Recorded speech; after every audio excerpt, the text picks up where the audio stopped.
น้า288ตั้งแต่ยติจตุเถนาติตีหีอนุสาวนาหีเอกายยติยากัตเพนะเป็นต้นไปบทว่ายติจตุเถนะมีความว่าอันจะพึงทำด้วยอนุสาวนา2 ครั้งยติ1 ครั้งบทว่ากรรมเมนะคือวินัยกรรมอันชอบธรรมบทว่าอากูเปนะความว่าเข้าถึงความเป็นกรรมอันใครๆพึงให้กำเริบไม่ได้คืออันใครๆพึงคัดค้านไม่ได้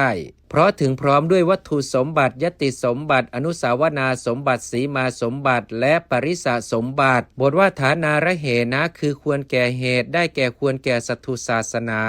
ชื่อว่าอุปสัมบันคือมาถึงอธิบายว่าบรรลุซึ่งภาวะอันสูงอันความเป็นภิกษุเป็นภาวะในเบื้องบนวงเล็บคือสูงจริงอยู่บุคคลนั้นท่านเรียกว่าอนุปสัมบันเพราะมาถึงความเป็นภิกษุนั้นด้วยกรรมตามที่กล่าวแล้วก็ในอธิการนี้มาแต่ยติจตุถกรรมอย่างเดียวเท่านั้นแต่ในที่นี้ควรนำสังฆกรรมทั้ง4มากล่าวไว้โดยพิสดารคำนั้นทั้งหมดท่านกล่าวแล้วในอรรถกถาทั้งหลายและสังฆกรรมเหล่านั้นคืออัปปโลกนกรรมยติกรรมยติทุติยกรรมยติจตุถกรรมบัณฑิตพึงเรียงไว้ตามลำดับแล้วชักบาลีมากล่าวโดยพิสดารจากคัมภีร์ขันธกะและกัมมวิภังค์ในที่สุดแห่งคัมภีร์บริวารข้าพเจ้าจักพรรณนาสังฆกรรมเหล่านั้นในกัมมวิภังค์ในที่สุดแห่งคัมภีร์บริวารนั่นแล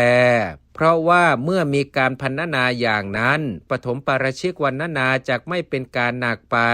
และการพรรณนาพระบาลีตามที่ตั้งไว้ก็จักเป็นวรรณนาที่รู้กันได้ง่ายทั้งฐานะเหล่านั้นจักเป็นของไม่ว่างเปล่าเพราะฉะนั้นข้าพเจ้าจะทำการพรรณนาไปตามบทเท่านั้นบทว่าตัตระมีความว่าบรรดาภิกษุทั้งหลายซึ่งกล่าวโดยในมีคำว่าผู้ขอเป็นต้นเหล่านั้น2บทว่ายวายังภิกขุตัดบทเป็นโยอายังภิกขุแปลว่าภิกษุนี้ใด